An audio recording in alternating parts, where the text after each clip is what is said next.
ഏഴാം ക്ലാസ്സിലെ എല്ലാ പ്രിയപ്പെട്ട കൂട്ടുകാർക്കും നമ്മുടെ ക്വസ്റ്റ്യൻ പേപ്പർ വീഡിയോയിലേക്ക് സ്വാഗതം. നമ്മുടെ പുതിയ മാതൃകയിലുള്ള ചോദ്യം പേപ്പർ ആയതിനു ശേഷമുള്ള ആദ്യത്തെ വാർഷിക പരീക്ഷയാണ് നടക്കാൻ പോകുന്നത്. അപ്പോൾ നമുക്ക് നേരിട്ട് ചോദ്യപേപ്പർ വീഡിയോയിലേക്ക് കിടക്കാം. ഒന്നാമത്തെ ചോദ്യം നോക്കൂ. അധോദത്തം പദസൂര്യം പഠിത്വ ജീവനചരിതം ലിഖതു. താഴെ നൽകിയിരിക്കുന്ന പദസൂര്യനെ വായിച്ച് ജീവചരിത്രം എഴുതുക എന്നുള്ളതാണ് പറഞ്ഞിരിക്കുന്നത്. ഇത് നേരത്തെ മാഷ് തയ്യാറാക്കിയ മോഡൽ ക്വസ്റ്റ്യൻ പേപ്പറിൽ അതേ ചോദ്യം തന്നെയാണ്. പക്ഷേ ജീവനചരിതം നമുക്ക് എല്ലാ ക്ലാസ്സുകൾക്കും എപ്പോൾ വേണമെങ്കിലും വരാം എന്നുള്ളത് കൊണ്ട് തന്നെ അതേ ചോദ്യം ഒന്ന് നിലനിർത്തിയെന്ന് മാത്രമേ ഉള്ളൂ. ഇത് കൂടാതെ 5 ചോദ്യങ്ങൾ കൂടി നമുക്ക് വരുന്നുണ്ട്. അപ്പോൾ ഇതിൻ്റെ ഉത്തരം കൂടി മാഷ് ഇവിടെ കൊടുത്തിട്ടുണ്ട്. അത് നിങ്ങൾക്ക് സഹായത്തിന് വേണ്ടി എടുക്കാം. അത് വീണ്ടും വായിച്ച് ബോറടിപ്പിക്കുന്നില്ല. നിങ്ങൾ അത് വായിച്ച് നോക്കി വളരെ വേഗം വായിച്ചു വിടാം. നിങ്ങളത് വായിച്ചു നോക്കി അതേപോലെ മറ്റെന്തെങ്കിലും വന്നു കഴിഞ്ഞാലും ആരുടെ വന്നാലും അയ്യങ്കാളി ആയാലും അതുപോലെ മഹാത്മാഗാന്ധി ആയാലും അങ്ങനെ ആരുടെ ഒരു ജീവചരിത്രം കിട്ടിയാലും ഈ ഒരു ഫോർമാറ്റിൽ തന്നെ എന്ത് ചെയ്യാം, കാണാപ്പാഠം പഠിച്ചുകൊണ്ടോ നിങ്ങൾക്ക് അതിലേക്ക് മാറ്റാം. നോക്കൂ, ഇവിടെ ഗുരുദേവ, മാതാ കുട്ടിയമ്മ, പിതാ മാടനാശാൻ, ജന്മസ്ഥലം ചെമ്പഴന്തി, ജന്മതീയതി കൊടുത്തിട്ടുണ്ട്. അദ്ദേഹത്തിൻ്റെ മേഖലകൾ സാമൂഹിക പരിഷ്കർത്താവ്, അതുപോലെ സംസ്കൃത പണ്ഡിതൻ, കൃതികൾ വളരെ പ്രധാനപ്പെട്ട കൃതികൾ മാത്രമേ കൊടുത്തുള്ളൂ. സമാധിസ്ഥലം ശിവഗിരി, മരിച്ചത് 1928 സെപ്റ്റംബർ 20. അപ്പോൾ അതിൻ്റെ ഉത്തരം നോക്കൂ. ശ്രീനാരായണ ഗുരുഹു തമേ വർഷേ ആഗസ്റ്റ് മാസസ്യ 20 ദിനാങ്കേ തിരുവനന്തപുരം ജില്ലായാ ചെമ്പഴന്തി ഗ്രാമേ ജനിമലഭത തസ്യ പിതാ മാടനാശാൻ മാതാ കുട്ടിയമ്മ ച.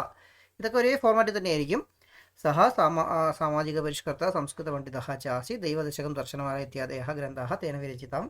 ഏഷഃ മഹാത്മാ 1928 തമേ വർഷേ സെപ്റ്റംബർ മാസസ്യ 20 ദിനാങ്കേ ശിവഗിരിദേശേ ദിവംഗതിയും പ്രാപ്തവാൻ. അപ്പോൾ ഈ രീതിയിലൊരു ജീവചരിത്രം നമുക്ക് വന്നു കഴിഞ്ഞാൽ നമുക്ക് എഴുതാൻ കഴിയും. ഇത് വരാൻ സാധ്യതയുള്ളതുകൊണ്ടാണ് ഇതേ ചോദ്യം തന്നെ നിലനിർത്തിയത്. നിങ്ങൾക്കിത് മറ്റാരുടെയെങ്കിലും ജീവചരിത്രമായി വന്നാലും എഴുതാൻ കഴിയട്ടെ എന്ന് ആശംസിക്കുന്നു. രണ്ടാമത്തെ പ്രവർത്തനം 2 നോക്കൂ. അധോദത്തേഭ്യ ശ്ലോകേഭ്യ സൂക്തിമാലാദുദ്ധൃതം കാവ്യാംശം ചിത്വാലിഖതു. താഴെ കൊടുത്തിരിക്കുന്ന ശ്ലോകങ്ങളിൽ സൂക്തിമാലയിൽ നിന്ന് എടുത്തിരിക്കുന്ന കാവ്യാംശം ഏതാണ് എന്നാണ് ചോദിക്കുന്നത്. അപ്പോൾ ഏതൊക്കെയാണ് നോക്കൂ. ശ്ലോകം: സ്വാതന്ത്ര്യമേവാപ്യമൃതം സ്വാതന്ത്ര്യം ചൈവ ജീവിതം പാരതന്ത്ര്യം മാനിനാം തു മരണാച്ഛ ഭയാനകം. രണ്ടാമത്തെ: ക്ഷമയാ ദയയാ പ്രേംണ സുനൃതേനാർജവേന ച വശീകുര്യാജ്ജഗത് സർവം വിനയേന ച സേവയാ. നമ്മുടെ സുഭാഷിതങ്ങളുള്ള ആ പാഠഭാഗത്തിലെ അതാണ്. അപ്പോൾ ഇതിലേതാണ്? പറഞ്ഞോളൂ. ഇവിടെ ക്ഷമയാ ദയയാ എന്നുള്ളതാണ് വരുന്നത്. അപ്പോൾ ഈ രീതിയിൽ നമുക്ക് എന്ത് ചെയ്യണം, ഏതാണ് ശരി എന്നുള്ളത് കണ്ടെത്താൻ നമുക്ക് കഴിഞ്ഞാൽ മാത്രമേ ചോദ്യപേപ്പറിൽ നമുക്ക് 5 മാർക്ക്, ഒരു ചോദ്യത്തിന് 5 മാർക്കായിരിക്കും. 5 മാർക്ക് ലഭിച്ചാലേ എ ഗ്രേഡ് കിട്ടുള്ളൂ. എ ഗ്രേഡ് കരസ്ഥമാക്കാൻ വേണ്ടിയിട്ട് കഴിയുകയുള്ളൂ. ഓക്കെ, ശരി. രണ്ടാമത്തെ ചോദ്യം, രണ്ടാമത്തെ പ്രവർത്തനത്തിൽ രണ്ടാമത്തെ ചോദ്യം: ഉചിത പദേന റിക്താംശാൻ പൂരയിതു. എന്താണ്? ഉചിതമായ വാക്കുകൊണ്ട്, പദം കൊണ്ട് ഒഴിഞ്ഞുപോയ ഭാഗങ്ങൾ പൂരിപ്പിക്കുക. നോക്കൂ. മൂഷകഃ ഡാഷ് ബഹിഹി ആഗച്ഛതി. ഓപ്ഷൻസ് തന്നിട്ടുണ്ട്. കോട്ടരാത്, കോട്ടരഹ, കോട്ടരം. പൊത്ത് എന്നാണ് കോട്ടരഹ എന്ന വാക്കിൻ്റെ അർത്ഥം. അപ്പോൾ മൂഷകഃ ഏതാണ് ഉത്തരം വരിക? കോട്ടരാതാണോ, കോട്ടരഹയാണോ, കോട്ടരം ആണോ? പറഞ്ഞോളൂ. കോട്ടരാത് എന്നാണ് വരേണ്ടത്. കാരണം ബഹി ശബ്ദം വരുമ്പോൾ പഞ്ചമി വിഭക്തി പ്രയോഗിക്കണം. നമ്മൾ ടെക്സ്റ്റ് ബുക്കിൽ ഹിമാലയാത്, അതുപോലെ വിദ്യാലയാത്, അങ്ങനത്തെയുള്ള വാക്കുകളൊക്കെ പഠിച്ചിട്ടുണ്ട് അല്ലേ? ഓക്കെ, ശരി. രണ്ടാമത്തെ ചോദ്യം നോക്കൂ. കർഷക ഡാഷ് കർഷതി. കർഷകൻ ഡാഷ് കർഷതി. എന്തുകൊണ്ട് കർഷന ചെയ്യുന്നു? ഹലാദ്, ഹലയാ, ഹലേന. ഏതാ വരിക? നമ്മളിവിടെ കോട്ടരാത് എന്ന് എഴുതിയതുപോലെ ഇവിടെ ഹലാദ് എന്ന് എഴുതരുത്. എന്തുകൊണ്ട് എന്നുള്ളത് പറയുമ്പോൾ തൃതീയ വേണം പ്രയോഗിക്കാൻ. തൃതീയയിൽ ഇതിൽ വരുന്ന വാക്ക് ഹലേന എന്നുള്ളതാണ്. ഓക്കെ, നമുക്ക് മൂന്നാമത്തെ ചോദ്യത്തിലേക്ക് പോകാം. പുതിയ മാതൃകയുള്ള ചോദ്യത്തിൽ വരാറുള്ള തരത്തിലുള്ളൊരു ചോദ്യമാണ്. മാച്ച് ദ ഫോളോയിങ് ആണ്. പക്ഷേ നേരിട്ട് മാച്ച് ദ ഫോളോയിങ് ചെയ്താൽ പോരാ. ABCD ഉത്തരത്തിൽ ഏതാണ് ശരിയെന്ന് നമ്മൾ കണ്ടുപിടിക്കണം. അപ്പോൾ ഇതിൽ എങ്ങനെയാണ് ചെയ്യേണ്ടതെന്നുള്ളത് മാഷ് നേരത്തെ പറഞ്ഞു തന്നിട്ടുണ്ട്. എങ്കിലും നമുക്കൊന്നും കൂടി നോക്കാം. ഇവിടെ നോക്കൂ. ഇടതുവശത്ത് ഗ്രന്ഥങ്ങളുടെ പേരുകളും വലതുവശത്ത് അത് എഴുതിയ ആൾക്കാരുടെ പേരുകളാണ് കൊടുത്തിരിക്കുന്നത്. അപ്പോൾ നമുക്കത് ഉചിതമായി പൂരിപ്പിക്കണം. ബാലഹിതൈഷിണി, ഘോഷയാത്ര, ഉത്തര രാമചരിതം, മൃച്ഛകടികം. പല പാഠങ്ങളിലായിട്ട് നമ്മൾ പഠിച്ചുപോയ വാക്കുകളൊക്കെയാണിത്. ഇവിടെ വിഷ്ണു ശർമ്മ, ശൂദ്രഗഹ, വാസുദേവൻ പോറ്റി, കുഞ്ചൻ നമ്പ്യാർ, ഭവഭൂതി. അപ്പോൾ നോക്കൂ. ബാലഹിതൈഷിണി ആരാണ് എഴുതിയത്? നമ്മുടെ 9ാമത്തെ പാഠത്തിൽ പഠിച്ചിട്ടുണ്ട്. വാസുദേവൻ പോറ്റി മഹാശയ. വാസുദേവൻ പോറ്റിയാണെന്നറിയാം. അപ്പോൾ ക 3 എന്നുള്ളതാണ് വരുന്നത്. അപ്പോൾ നോക്കിയേ, ക 3 ആയിട്ട് വരുന്ന ഓപ്ഷൻസ് ഇതിൽ ഏതൊക്കെയാണ്? A ക 2 ആണ്, B ക 3 ആണ്, C ക 3 ആണ്, ഡി ക രണ്ടാണ്. അപ്പോൾ ബിയും സിയും മാത്രമേ നമുക്കിവിടെ എന്ത് ചെയ്യണ്ടു, ഇനി അടുത്ത സംഭവം നോക്കുമ്പോൾ എടുക്കണ്ടു. ഓക്കെ, അടുത്ത് ഘോഷയാത്ര. ഇതിലാരാണ് എഴുതിയിരിക്കുന്നത്? വിഷ്ണു ശർമ്മ, ശൂദ്രഗഹ, കുഞ്ചൻ നമ്പ്യാർ, ഭവഭൂതി. ആരാണ് എഴുതിയിരിക്കുന്നത്? പറഞ്ഞോളൂ. ആ, ഘോഷയാത്ര എഴുതിയിരിക്കുന്നത് ആരാണ്? ഘോഷയാത്ര എഴുതിയിരിക്കുന്നത് കുഞ്ചൻ നമ്പ്യാരാണ്. അപ്പോൾ 3ലും 4ലും നോക്കൂ, ബിയും സിയും മാത്രമേ നമുക്ക് ഓപ്ഷൻസ് ഉണ്ടെന്ന് പറഞ്ഞുള്ളൂ. ഇവിടെ നോക്കൂ, ഖ 4ആയിട്ടുള്ള ഓപ്ഷൻ ഏത് മാത്രമേ ഉള്ളൂ?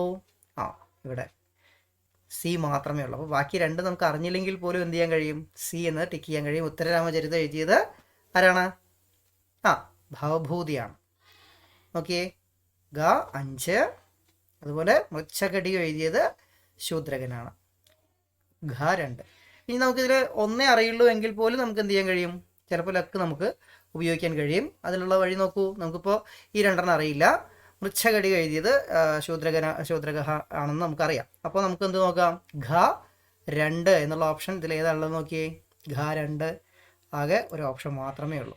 ചിലപ്പോൾ 2 ഓപ്ഷൻ ഉണ്ടാവാം. 3 ഓപ്ഷനൊക്കെ ഉണ്ടെങ്കിൽ നമുക്ക് കറക്കി കുത്തേ നിവൃത്തിയുള്ളൂ. ഒന്നും അറിയില്ലെങ്കിൽ ഉള്ള ആൾക്കാർക്കാണ് ഈ ഒരു ക്ലൂ അല്ലെങ്കിൽ ഈ ഒരു എളുപ്പ വഴി പറഞ്ഞു തരുന്നത്. അപ്പോൾ ആ രീതിയിൽ നിങ്ങൾ എന്ത് ചെയ്യുക? ഉത്തരങ്ങൾ എഴുതുക. ഓക്കെ, ശരി.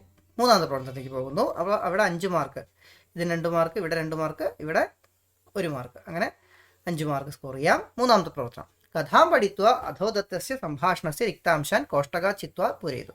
കഥ വായിച്ച് താഴെ കൊടുത്തിരിക്കുന്ന സംഭാഷണം എന്ത് ചെയ്യണം? എഴുതണം. കോഷ്ടകാതില്ല, സംഭാഷണം നിങ്ങൾ എഴുതുക എന്നുള്ളതാണ് പറഞ്ഞിരിക്കുന്നത്. റിക്താംശാൻ പൂരയിതു എന്നുള്ളത് മാത്രമേ ഉത്തരവുള്ളൂ, ചോദ്യമുള്ളൂ. ഓക്കെ, ജാലേ പതിതഃ മാർജാരഃ ഉച്ചൈഹി ഏവം വിലപതി. നമ്മുടെ വലയിൽപ്പെട്ട മാർജാരഹ, പൂച്ച എന്ത് ചെയ്യണം? ഉറക്കെ കരയാണ്. എന്തുകൊണ്ടാണ് കരയുന്നത്? അഹോ അഹം ജാലേ ബദ്ധഃ അസ്മി കൃപയാ മാം രക്ഷതു. എന്താ പറയുന്നത്? ഞാൻ വലയിൽ പെട്ടുപോയി, ആരെങ്കിലും എന്നെ ഒന്ന് രക്ഷിക്കുമോ? അപ്പോൾ തത് ശ്രുത്വ കമപി മഹാമൂഷക ആഗത്യ പൃച്ഛതി. അപ്പോഴാണ് ഒരു വലിയ എലി വന്ന് ചോദിക്കുന്നത്, കിമർത്ഥം ഭവാൻ രുദതി, എന്തിനാ താങ്കൾ കരയുന്നത്? അപ്പോൾ തഥാ മാർജാരഹ ദീനസ്വരേണ അവദത്, ഹേ മൂഷകാര്യ അഹം വ്യാധേന ക്ഷിപ്തേന ജാലേ പതിതഃ. അല്ലയോ എലിയെ, ഞാൻ എന്ത് ചെയ്തു? ഒരു വേടൻ വിരിച്ച വലയിൽ വീണു. കൃപയാ മാം രക്ഷതു, എന്നെ രക്ഷിക്കൂ എന്ന്. തഥാ മൂഷക സംശയേന പൃച്ഛതി. അപ്പോൾ മൂഷകൻ സംശയം കൊണ്ട് ചോദിക്കുകയാണ്, ഭവാൻ മാം ഖാദിഷ്യതികില, താങ്കൾ എന്നെ നീ എന്നെ തിന്നില്ലേ? തഥാ മാർജരഹ സവിനയമതി ന, വിനയത്തോടെ പറയാണ്, ന മമ മനസ്സി ഇതാനും ശത്രുതായാഹ കണികോപി നാസ്തി. എൻ്റെ മനസ്സിൽ ഇപ്പം എന്തില്ല? ശത്രുതയുടെ ഒരു കണിക പോലും ഇല്ല. ഏതത് ശ്രുത്വ, അവിടെ അക്ഷരത്തിലുണ്ട് ഏതതുണ്ട്, ഏതത് ശ്രുത്വ മൂഷക മാർജാരം മോചയതി. ഇത് കേട്ടിട്ട് എലി എന്ത് ചെയ്യുന്നു? പൂച്ചയെ മോചിപ്പിക്കുന്നു. മാർജാരഹ ധന്യവാദമുക്തോ തദ്ധോധാവത്. പൂച്ച താങ്ക്സ് പറഞ്ഞ് അവിടെ നിന്ന് ഓടി. അപ്പോൾ അവിടെ നോക്കൂ, അഹോ അഹം ജാലേ ബദ്ധഹ ഡാഷ്. അപ്പോൾ ഇതേ സംഭാഷണം ഇവിടെ ഉണ്ട്. ജാലേ ബദ്ധഹ എന്താ വരേണ്ടത്? അസ്മി എന്നുള്ളതാണ് വരേണ്ടത്. കിമർത്ഥം ഭവാൻ ഡാഷ്. അവിടെ നോക്കിയേ, കിമർത്ഥം ഭവാൻ രുദതി. അപ്പോൾ മാർജാരഹ വ്യാധേന ക്ഷിപ്തേന ജാലേ, ഇവിടെ നോക്കിയേ എവിടെയുണ്ട്? ജാലേ പതിതഃ കൃപയാ മാം രക്ഷതു. ഭവാൻ മാം ഡാഷ് കില, എന്താണ്? ഖാദിഷ്യതി. ആ ഉത്തരത്തിൽ 4 അങ്ങനെ നമുക്ക് എന്ത് ചെയ്യാം? ഇതിൽ നിന്ന് എടുത്തെഴുതാൻ പറ്റും. അത് ചെയ്യാം. അടുത്ത് നോക്കൂ, 4 മാർക്ക് അവിടെയായി. 5ാമത്തെ ചോദ്യം, ഉചിത സംഖ്യാം യോജയിതു. ഉചിത സംഖ്യ യോജിപ്പിക്കുക. ഇവിടെ നോക്കിയേ 2 സംഖ്യ തന്നിട്ടുണ്ട്. 88,800 890,800. എത്രയാണ് പറയൂ? ഇത് 1898 അപ്പോൾ നമുക്ക് സംസ്കൃതത്തിൽ നമുക്കറിയാം, വായിക്കുമ്പോൾ ഇങ്ങനെയാണെങ്കിൽ പോലും എഴുതുമ്പോൾ നമ്മൾ അക്ഷരത്തിൽ സംസ്കൃത സംഖ്യയെ അക്ഷരത്തിലേക്ക് മാറ്റുമ്പോൾ ഇടത്തുനിന്ന് വായിച്ചു പോകുന്നതാണ് കുറച്ചുകൂടി എളുപ്പം. ഇപ്പോൾ ഇവിടെ എത്രയാണ്? 8. 2ലും എത്രയാണ്? 8ആണ്. ഇനി 9 10ൻ്റെ സ്ഥാനത്താണ്. അപ്പോൾ 90ആണ്. 90 സംസ്കൃതത്തിൽ എന്താ പറയുക? നവതി എന്നാണ് അല്ലേ? അപ്പോൾ നോക്കിയേ, ഇവിടെ നവതി ഏതാണുള്ളത്? ഇവിടെ അഷ്ടാശീതിയാണ്. അശീതി എന്ന് വെച്ചാൽ 80ആണ്. നവതി എന്ന് വെച്ചാൽ 90ആണ്. അപ്പോൾ 8,900,000 എന്നുള്ളതാണ് വരിക. അപ്പോൾ ഇതിങ്ങനെ വരച്ച് യോജിപ്പിച്ചാൽ ഇവിടെ ഉത്തരമായി. അടുത്ത് നോക്കൂ, സ്ഥിരമായിട്ട് വരാറുള്ള ഒരു ചോദ്യമാണ്. ഒരു പാരഗ്രാഫ് വന്നിട്ട് അതിനകത്ത് എടുത്ത് എഴുതുക. നോക്കൂ, ആരെ പറ്റിയിട്ടാണ്? AR രാജരാജവർമ്മ. AR രാജരാജവർമ്മ 1863 മുതൽ 1918 വരെയാണ് അദ്ദേഹം ജീവിച്ചിരുന്നത് അല്ലേ? ഇങ്ങനെ ബ്രാക്കറ്റ് തന്നാൽ അറിയാം. കേരളസ്യ ഏകഃ മഹാൻ പണ്ഡിതഃ കവിഃ വൈയാകരണഃ ച ആസീത്. കേരളത്തിലെ ഒരു മഹാനായിട്ടുള്ള പണ്ഡിതനും കവിയും വൈയാകരണം ഗ്രാമർ എക്സ്പേർട്ട് കൂടിയായിരുന്നു. സഹ കേരളപാണിനിഹി ഇത് ഖ്യാതഃ അസ്തി. ഇദ്ദേഹം എന്താണ് കേരളപാണിനി എന്ന് വിഖ്യാതനാണ്. രാജരാജവർമ്മ സംസ്കൃത ഭാഷായാം മലയാള ഭാഷായാം ച പ്രവീണാഹ ആസൻ. അദ്ദേഹം എന്തായിരുന്നു? സംസ്കൃത ഭാഷയിലും മലയാള ഭാഷയിലും പ്രവീണനായിരുന്നു. സഹ ആധുനിക ശിക്ഷണേന പ്രഭാവിതഃ ആസീത്. അദ്ദേഹം പുതിയ വിദ്യാഭ്യാസ രീതിയിലാണ് എന്ത് ചെയ്തത്? പഠിച്ചിരുന്നത്. തഥാപി സംസ്കൃത സാഹിത്യസ്യ പരമ്പരാം അനുസൃതവാൻ. അങ്ങനെയാണെങ്കിൽ പോലും അദ്ദേഹം സംസ്കൃത സാഹിത്യത്തിൻ്റെ പരമ്പരയും അനുവർത്തിച്ചിരുന്നു. തസ്യ വ്യാകരണ ഗ്രന്ഥഃ കേരളപാണിനീയം മലയാള സാഹിത്യേ മണികാഞ്ചനയോഗഃ ഇതി പരിഗണ്യത്തെ. എന്താണ്? അദ്ദേഹത്തിൻ്റെ വ്യാകരണ ഗ്രന്ഥമായിട്ടുള്ള കേരളപാണിനീയം മലയാള സാഹിത്യത്തിൽ എന്തായിട്ട് പരിഗണിക്കപ്പെടുന്നു? മണികാഞ്ചനയോഗ. കാഞ്ചനം എന്ന് വെച്ചാൽ സ്വർണം, മണി എന്ന് വെച്ചാൽ മുത്തുകളും അതുപോലെ സ്വർണവും പോലെ ഒരു മുത്തും സ്വർണവും കൂടി ചേർന്നാൽ എന്തായിരിക്കും? നല്ല ഭംഗിയുള്ളൊരു ആഭരണം നമുക്ക് കിട്ടില്ലേ? അതുപോലെയാണ് അദ്ദേഹത്തിൻ്റെ വ്യാകരണ ഗ്രന്ഥമായിട്ടുള്ള കേരളപാണിനീയം എന്ത് ചെയ്യുന്നത്? പരിഗണിക്കപ്പെടുന്നത്. സഹ ഉത്തമ നിബന്ധകാരക അപ്പി അസീത്. അദ്ദേഹം ഒരു നിബന്ധകാരകൻ കൂടി ആയിരുന്നു. അപ്പോൾ കേരളപാണിനി കഹ. കേരളപാണിനി, ഒന്നാമത്തെ ചോദ്യം, കേരളപാണിനി ആരാണ്? പറഞ്ഞോളൂ. AR രാജരാജവർമ്മ. AR രാജരാജവർമ്മ മഹാശയന ലിഖിതം വ്യാകരണ ഗ്രന്ഥ കഹ. അദ്ദേഹം എഴുതിയ വ്യാകരണ ഗ്രന്ഥം ഏതാണ്? തസ്യ വ്യാകരണ ഗ്രന്ഥ കേരളപാണിനീയമാണ് എന്നിവിടെ കൊടുത്തിട്ടുണ്ട്. AR രാജവർമ്മയാഹ ദിവംഗതിഹി കഥാഭവം. ഇവിടെ നോക്കി, അദ്ദേഹം എപ്പോഴാണ് മരിച്ചത്? ഇത് നമുക്ക് എന്ത് ചെയ്യുന്നില്ല, നേരെ കൊടുത്തിട്ടില്ലെങ്കിൽ പോലും എന്ത് ചെയ്തിട്ടുണ്ട്? ഇവിടെ ബ്രാക്കറ്റിൽ നൽകിയിട്ടുണ്ട്. അപ്പോൾ 1918 എന്നുള്ളത് എന്ത് ചെയ്യണം? നമുക്കിവിടെ എഴുതാൻ വേണ്ടിയിട്ട് കഴിയണം. അപ്പോൾ ഈ രീതിയിലും ചോദ്യങ്ങൾ വരാം. ഈ ഒരു രീതിയിലുള്ള ചോദ്യം നിർബന്ധമായിട്ടും എപ്പോഴും വരാറുണ്ട്. അപ്പോൾ ഇപ്രാവശ്യവും വരുമെന്ന് നമുക്ക് പ്രതീക്ഷിക്കാം. അടുത്ത ചോദ്യം നോക്കിയേ. ഉചിതം പദച്ഛേദം ചിത്വാ ലിഖതു. ഉചിതമായ പദച്ഛേദം എടുത്തെഴുതുക. രണ്ടെണ്ണം തന്നിട്ടുണ്ട്. തിരസ്കൃതോത്ര, അതുപോലെ തമഹം. അപ്പോൾ ഇതിലേതാണ് തിരസ്കൃതോത്ര? ഏതാ വരിക? രണ്ടെണ്ണം വന്നിരിക്കുന്നത്. തിരസ്കൃതോ പ്ലസ് അത്ര, തിരസ്കൃത പ്ലസ് അത്ര. ഏതാ വരിക? പറഞ്ഞോളൂ. തിരസ്കൃത പ്ലസ് അത്ര എന്നുള്ളതാണ് ശരിയായിട്ടുള്ള പദച്ഛേദം. അതെടുത്ത് എഴുതുക. തമഹം, തമ പ്ലസ് അഹം, അതുപോലെ തം പ്ലസ് അഹം. ഏതാണ് വരിക? പറഞ്ഞോളൂ. തമഹം. കേൾക്കുമ്പോൾ തമ പ്ലസ് അഹം, തമഹം എന്ന് വരില്ല. പക്ഷെ ശരിക്കും എന്താ വരിക? തമാഹം എന്നാണ് വരേണ്ടത്. അങ്ങനെ വാക്കില്ലെങ്കിൽ പോലും പറഞ്ഞു എന്ന് മാത്രം. തമഹം എന്നുള്ളത് തം പ്ലസ് അഹം എന്നുള്ളതാണ് വരേണ്ടത്. ഈ ഉത്തരം എടുത്ത് എഴുതുക. ഓക്കെ. അപ്പോൾ അവിടെ നമുക്ക് 5 മാർക്ക് സ്കോർ ചെയ്യാൻ പറ്റും എളുപ്പത്തിൽ. അടുത്ത്, കോഷ്ടകാത് ഉചിതം പദം സ്വീകൃത്യ ഉദാഹരണാനുസാരം വാക്യാനി പരിവർത്തി ലിഖിതു. ബ്രാക്കറ്റിൽ നിന്ന് ഉചിതമായ വാക്കെടുത്തിട്ട് ഉദാഹരണം അനുസരിച്ച് പൂരിപ്പിക്കാനാണ് പറഞ്ഞിരിക്കുന്നത്. ഉദാഹരണം നോക്കൂ. റഹീമഹ ആപ്പണം അഗച്ചത്. റഹീം ആപ്പണത്തിലേക്ക് പോയി. അപ്പോൾ അതിൻ്റെ വാക്കും അവിടെ മാറ്റിയിരിക്കുന്നത് നോക്കൂ. റഹീമഹ ആപ്പണം ഗതവാൻ എന്നാണ് ആക്കിയിരിക്കുന്നത്. അഗച്ചത് എന്തായി? ഗതവാൻ എന്നുള്ളതായി. ഓക്കെ. നോക്കൂ. സോനുഹു വിദ്യാലയം ആഗച്ചത്. നേരത്തെ അഗച്ചത് എന്നാണ് പറഞ്ഞത്. ഇവിടെ ആഗച്ചത് എന്നുള്ളതിൻ്റെ ഏതാ വരിക? വന്നു എന്നുള്ളതിന് ഖാദിതവാൻ, പീതവാൻ, പതിതവാൻ, ആഗതവാൻ. ഏതാ വരിക? പറഞ്ഞോളൂ. ആഗതവാൻ വന്നു അല്ലേ? സോനുഹു വിദ്യാലയം ആഗതവാൻ എന്ന് മാറ്റി എഴുതുക. അടുത്ത നമ്മുടെ അവസാനത്തെ പാഠഭാഗവുമായി ബന്ധപ്പെട്ടതാണ്. 9ാമത്തെ പാഠഭാഗവുമായി ബന്ധപ്പെട്ടതാണ്. അഭിനവഹ ശാകാന്നം അഖാദത്. അഭിനവ് എന്ത് ചെയ്തിരിക്കണു? ബിരിയാണി കഴിച്ചു. അപ്പോൾ അതിന് അതേ അർത്ഥം വരുന്ന മറ്റൊരു വാക്ക് ഏതാണ് ഇതിൽ? അഖാദത് എന്നതിന് ഖാദിതവാൻ എന്നുള്ളതാണ്. ഓക്കെ. അടുത്ത, ജിതിനഹ ഗർത്തേ അപതത്. ജിതിൻ കുഴിയിൽ വീണു. അപതത് എന്നുള്ളതിന് ഏതാ വാക്ക് വരിക? ബാക്കിയെല്ലാം കഴിഞ്ഞു. പീതവാൻ, പതിതവാൻ. ഇപ്പോൾ പുതിയ നമ്മുടെ ചോദ്യപേപ്പറിൽ നമ്മളെ കൺഫ്യൂഷൻ ആക്കാൻ വേണ്ടി ഒരേ രീതിയിലുള്ള വാക്ക് തരും. ഇതിൽ പീതവാനാണോ പതിതവാനാണോ വരിക? പറഞ്ഞോളൂ. പീതവാൻ എന്ന് വെച്ചാൽ എന്താണ്? കുടിച്ചു എന്നാണ്. അപ്പോൾ ഇവിടെ ഉത്തരം വരേണ്ടത് എന്താണ്?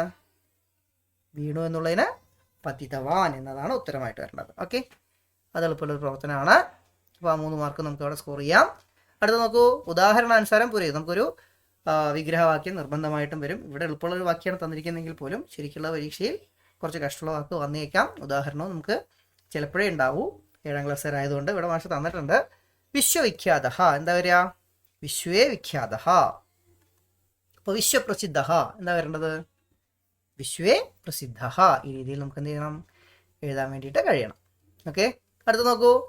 അധോദത്ത വാക്യാനി പഠിത്വ ഉചിതം ഗണം ചിത്വ ലിഖതു. താഴെ കൊടുത്തിരിക്കുന്ന വാക്കുകൾ നോക്കി ഉചിതമായ ഗ്രൂപ്പ് ഏതെന്ന് കണ്ടുപിടിക്കുക എന്നാണ് പറഞ്ഞിരിക്കുന്നത്. അതെങ്ങനെയാണ് ചെയ്യുക നോക്കൂ, വായിച്ചു നോക്കൂ. സുരേഷ ഹ്യഹ പാഠം അപ്പട്ടത്. സുരേഷ് ഹ്യഹ എന്ന് പറഞ്ഞാൽ ഇന്നലെ എന്നുള്ളതാണ്. ഇന്നലെ എന്നുള്ളത് പറയുമ്പോൾ നമ്മൾ എന്ത് പറയണം? ഭൂതകാലം, ലങ് പ്രയോഗിക്കണം. അപ്പോൾ ഹ്യഹ പാഠം അപ്പട്ടത്, ഇന്നലെ പാഠം പഠിച്ചു. അപ്പോൾ ആ വാക്ക് ശരിയാണോ? ശരിയാണ്. അടുത്ത് ബാലിക ശ്വഹ പാഠം പഠിഷ്യതി. ബാലിക എന്ത് ചെയ്യും? നാളെ പാഠം പഠിക്കും. ശ്വഹ നാളെ, നാളെ എന്ന് പറയുമ്പോൾ ഭാവികാലാണ്. അപ്പോൾ എന്ത് ചെയ്യണം? പഠിഷ്യതി, പഠിക്കും എന്ന വാക്ക് തന്നെ എന്ത് ചെയ്യണം? കൊടുക്കണം, റിട്ടൺ തന്നെ പ്രയോഗിക്കണം. ഓക്കെ, അതും ശരിയാണ്. മൂന്നാമത്തെ നോക്കൂ. ലക്ഷ്മണ ഹ്യഹ ഭക്ഷണം ഖാദതി. ലക്ഷ്മണൻ ഇന്നലെ ഭക്ഷണം ഖാദതി, കഴിക്കുന്നു. ശരിയാണോ? ഖാദതി എന്നുള്ളത് ലെറ്റാണ്. ഹ്യഹ എന്ന് പറയുമ്പോൾ ഇന്നലെയാണ്. ഇന്നലെ എന്ന് പറയുമ്പോൾ നമ്മൾ എന്ത് ചെയ്യണം? അഖാദ എന്ന് പ്രയോഗിക്കേണ്ടിയിരുന്നു.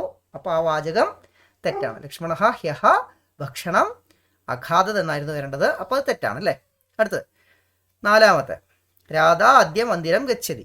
രാധ ഇന്ന് മന്ദിരത്തിലേക്ക് പോകുന്നു. അപ്പോൾ ഇതിൽ 1, 2, 4 ശരിയാണ്, 3 തെറ്റാണ്. അപ്പോൾ ആ ഓപ്ഷൻ വരുന്ന ഏതാണുള്ളത് പറയൂ.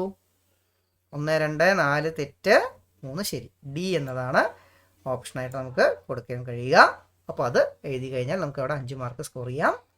അവിടെയും എ ഗ്രേഡ് കരസ്ഥമാക്കാം. അടുത്ത് നോക്കൂ. ചിത്രം ദൃഷ്ടുവ കോഷ്ടകാത് ഉചിതം പദം സ്വീകൃത്തിയ വാക്യം പുരിയതു. ചിത്രം നോക്കി, നമ്മുടെ ടെക്സ്റ്റ് ബുക്കിലൊരു ചിത്രമാണ്.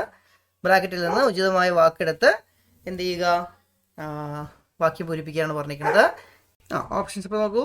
ക്രൈസ്തവ ദേവാലയം, ക്ഷേപണിയും, സംഗ്രഹാലയം, ചന്ദ്രം. അപ്പോൾ ഏകാം ഡാഷ് ആകാശേ പശ്യതി. ഒരു ഡാഷ് ആകാശത്തിൽ കാണുന്നു. അതിൽ ആകാശത്തിൽ കാണുന്ന എന്താ സാധനം നോക്കൂ. ഇതാണല്ലേ. എന്താണത്? റോക്കറ്റ്. എന്താ പറയുക? ക്ഷേപണീം. അതവിടെ എഴുതുന്നു. അടുത്ത് വൃക്ഷൈഹി ആവൃതം ഡാഷ് പശ്യതി. വൃക്ഷങ്ങൾ കൊണ്ട് മൂടിയ ഡാഷ് കാണുന്നു. വൃക്ഷങ്ങൾ കൊണ്ട് മൂടിയത് എന്താണത്? ക്രൈസ്തവ ദേവാലയമാണോ? അല്ല, അതിപ്പുറത്തുണ്ടല്ലേ. ക്ഷേപണി നമ്മൾ ആൾറെഡി എഴുതി. സംഗ്രഹാലയമാണോ? അതാണോ എന്ന് അറിയണമെങ്കിൽ നമുക്ക് എന്ത് ചെയ്യണം? ചന്ദ്രം. ചന്ദ്രനാണോ വൃക്ഷങ്ങൾ കൊണ്ട് മൂടിയിരിക്കുന്നത്? അല്ല. അപ്പോൾ അതിൽ ആകെ ഓപ്ഷൻ സംഗ്രഹാലയം എന്നുള്ളത് മാത്രമാണ്.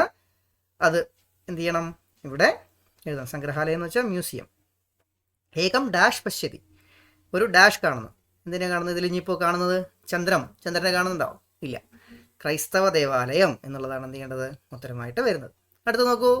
പ്രസ്താവന കാരണം ച പഠിത്വ ഉചിതം ഗണം ചിത്വ ലിഖിതോ. പ്രസ്താവനയും കാരണവും വായിച്ച് ഉചിതമായ ഗണം എടുത്തെഴുതുക എന്നാണ് പറഞ്ഞിരിക്കുന്നത്. പ്രസ്താവന നോക്കൂ. സ്വാതന്ത്ര്യാനന്തരം ഭാരതസ്യ ബഹിരാകാശ ക്ഷേത്രേ അനേകാനി ഗവേഷണാനി സഞ്ജാതാനി. സ്വാതന്ത്ര്യത്തിന് ശേഷം ഭാരതത്തിൻ്റെ ബഹിരാകാശ ക്ഷേത്രത്തിൽ കുറേ ഗവേഷണങ്ങൾ നടന്നിരുന്നു. ശരിയാണോ? ശരിയാണ്. അടുത്ത് കാരണം. അതിൻ്റെ കാരണം എന്താണ്? ഛാത്രേഷു ശാസ്ത്രാഭിമുഖ്യം വർധനം ന ആവശ്യകം ഭവതി. കുട്ടികളിൽ ശാസ്ത്രാഭിമുഖ്യം വർദ്ധിപ്പിക്കേണ്ടത് ആവശ്യകം. ഈ ചോദ്യങ്ങളൊക്കെ ശ്രദ്ധിക്കണം. എന്നുള്ളതോ അല്ലെങ്കിൽ വേണ്ട എന്നൊക്കെ അർത്ഥം തരുന്ന വാക്ക് ഇടയിൽ കൂടെ കയറ്റി നമ്മളെ കൺഫ്യൂഷൻ ആക്കും. കുട്ടികൾക്ക് ശാസ്ത്രാഭിമുഖ്യത്തിൻ്റെ ആവശ്യകത ഇല്ല. ശരിയാണോ അത്? അല്ല. അപ്പോൾ പ്രസ്താവന ശരിയാണ്, കാരണം തെറ്റാണ്. അപ്പോൾ അതിലേതാണ് വരിക? പ്രായൈവ സാധു കായിതി അസാധു. എന്നത് ശരിയാണ്, കാരണം തെറ്റാണ് എന്നുള്ള സി എന്ന ഓപ്ഷനാണ് നമ്മൾ എന്ത് ചെയ്യേണ്ടത്? സെലക്ട് ചെയ്യേണ്ടത്. അപ്പോൾ ശരിയായിട്ട് വായിച്ച് നോക്കണം. രണ്ടും ശരിയാണെങ്കിൽ എന്ത് ചെയ്യണം? രണ്ടിനും അങ്ങോട്ടും ഇങ്ങോട്ടും സാധകമാണോ, എന്താ അർത്ഥം സാധൂകരിക്കുന്നുണ്ടോ, കാരണവും പ്രസ്താവനയും അങ്ങോട്ടും ഇങ്ങോട്ടും സാധൂകരിക്കുന്നുണ്ടോ എന്നുള്ളത് കൂടി എന്ത് ചെയ്യണം? നോക്കിയിട്ട് വേണം ഉചിതമായ ഉത്തരം എഴുതാൻ. ഈ രീതിയിലുള്ള ചോദ്യങ്ങൾ നേരത്തെ നമ്മുടെ മോഡൽ ക്വസ്റ്റ്യൻ പേപ്പറിൽ നമ്മൾ ഉൾപ്പെടുത്തിയിട്ടുണ്ടായിരുന്നു. അപ്പോൾ സി എന്നത് ടിക്ക് ചെയ്താൽ ഇവിടെ ആയി. ഇനി അടുത്ത് നോക്കൂ. അനുചിതം ഗണം ചിത്വ ലിഖിതോ. അനുചിതമായ ഗ്രൂപ്പ് എടുത്ത് എഴുതുക.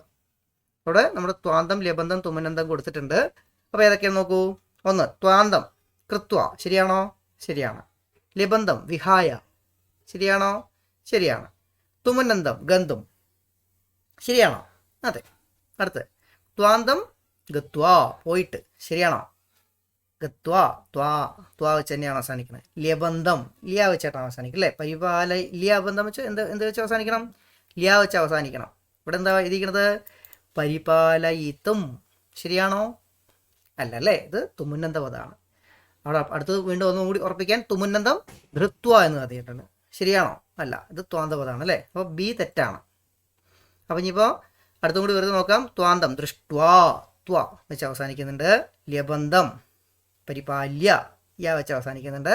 തുമുന്നന്തം വക്തും തും വെച്ച് അവസാനിക്കുന്നുണ്ട്. അപ്പോൾ ഡി. അടുത്ത് ത്വാന്തം ലിഖിത്വാ ത്വാ വെച്ച് അവസാനിക്കുന്നുണ്ട്. ലബന്ധം ആശ്രിത്യ യാ വെച്ച് അവസാനിക്കുന്നുണ്ട്. തുമുന്നന്തം ശ്രോത്തും തും വെച്ച് അവസാനിക്കുന്നുണ്ട്.